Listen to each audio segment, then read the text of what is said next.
সম্প্রতি Israel Lebanon আক্রমণের পর ইরান ইসরায়েলের ভূখণ্ডে ২০০টি ব্যালিস্টিক মিসাইল ছুড়ে সামাজিক যোগাযোগ মাধ্যমগুলোতে ভিডিও বার্তা প্রকাশ করে বলে, হাইপারসনিক মিসাইল ছুড়েছি, পারলে ঠেকাও। প্রথমে দেখিনি কোন ধরনের মিসাইল ছুড়েছে ইরান।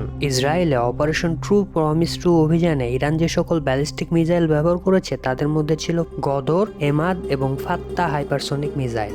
গদর মূলত মাঝারি পাল্লার একটি ব্যালিস্টিক মিসাইল যা ১৩৫০ থেকে ১৯৫০ কিলোমিটার দূরের লক্ষ্যবস্তুতে আঘাত আনতে পারে। অন্যদিকে এমাদ ১৭০০ কিলোমিটার দূরের লক্ষ্যবস্তুতে আঘাত আনতে সক্ষম। অন্যদিকে ফাত্তা শব্দের গতির থেকে ১৫ গুণ দ্রুত বেগে ছুটতে সক্ষম এবং ১৪০০ কিলোমিটার দূরের লক্ষ্যবস্তুতে আঘাত আনতে সক্ষম। ফাত্তা হাইপারসনিক মিসাইল নিয়ে বিতর্ক চলছে। ইরানি মিডিয়া বলছে তারা প্রথমবারের মতন ফাত্তা হাইপারসনিক মিসাইল ব্যবহার করেছেন, কিন্তু আইডিএফ এর মতে ইসরায়েলে কোনো হাইপারসনিক মিসাইল ব্যবহার করা হয়নি। এদিকে ইসরায়েলে আক্রমণের পর গাজা সহ মধ্যপ্রাচ্যের বিভিন্ন দেশ উল্লাসে ফেটে পড়ে। এজন্যই হয়তোবা বলা হয় কারো পৌষ মাস, কারো সর্বনাশ।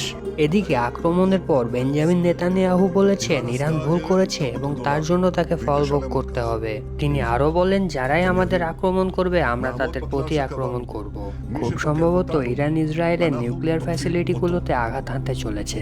এদিকে বাইডেন ইসরায়েলকে ইরানের নিউক্লিয়ার প্ল্যান্টগুলোতে আক্রমণ না করার জন্য আহ্বান জানান। তিনি আরো বলেন এটি একটি রেড লাইন, কিন্তু তিনি কখনোই ইসরায়েলকে ছেড়ে দেবেন না। ইসরায়েলের ডিফেন্স সিস্টেম ভঙ্গুর। তিনি সকল ধরনের যুদ্ধাস্ত্র প্রত্যাহার করছেন যাতে করে তাদের কাছে আয়রন ডোম না থাকে নিজেদের রক্ষা করার জন্য। এদিকে তুরস্কের প্রেসিডেন্ট এরদোগান বলেন ইসরায়েল মুসলিম বিশ্বের শত্রু এবং এখনই ইসরায়েলকে প্রতিরোধ না করলে লেবাননের অবস্থাও হবে গাজার মতন।